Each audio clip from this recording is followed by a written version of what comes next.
On a warm evening in June 1978, in the quiet rural town of Briston, Texas, 22-year-old Emily Harper vanished without a trace.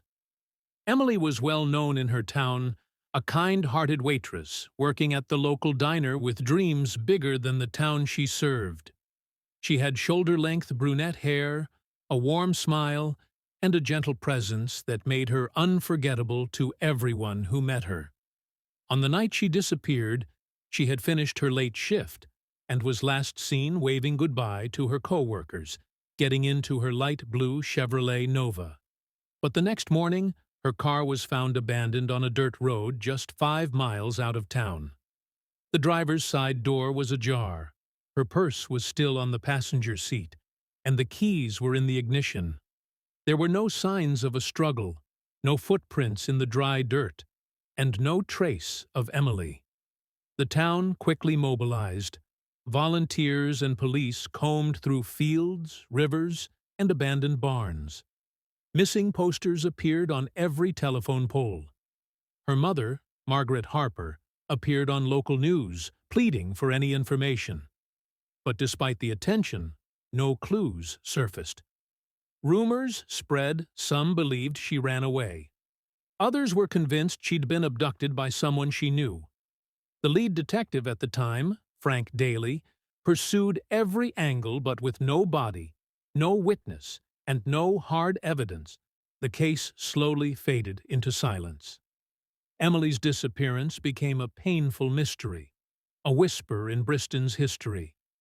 Nearly 3 decades later, in 2005, a newly established cold case division in Austin decided to reopen a batch of unsolved cases from the 70s and 80s. One of them was Emily's file thick with newspaper clippings, witness statements, and unanswered questions. A young forensic analyst, Sarah McKinney, examined the only physical evidence left: the car. Stored for years in a police impound lot, it had deteriorated, but one item had never been tested: a partial fingerprint lifted from the rear-view mirror. With modern DNA and fingerprint databases now in place, the print was finally run through the system. And to the astonishment of the team, it returned a match. Thomas Reed, a drifter who had passed through Briston in 1978 and been arrested in another state for assault just weeks after Emily's disappearance. He had never been considered a suspect, likely because no one even knew he'd been in town. When questioned, Reed denied knowing Emily or ever being in Briston. But new evidence began to emerge. A woman who had worked at the diner in the 70s came forward, saying she vaguely remembered a man who had made Emily uncomfortable. He would sit for hours, never ordered much, and always stared at her.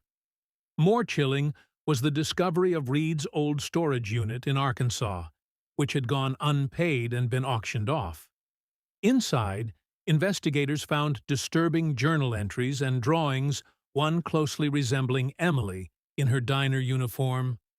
With this, the police arrested Reed and charged him with the murder of Emily Harper.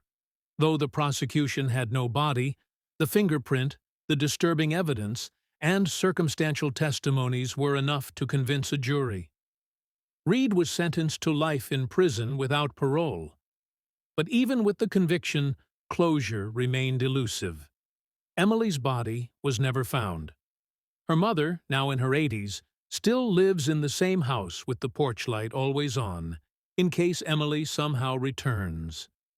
Every year on June 14th, the town of Briston holds a candlelight vigil outside the old diner, now closed, but preserved in memory of a young woman who deserved so much more. Emily's case reminds us that justice, while sometimes delayed, must never be forgotten. Stories like hers buried beneath time, dust, and silence deserve to be told, because someone always remembers. Someone always knows. And sometimes, the answers are hiding in plain sight, just waiting for someone to look again.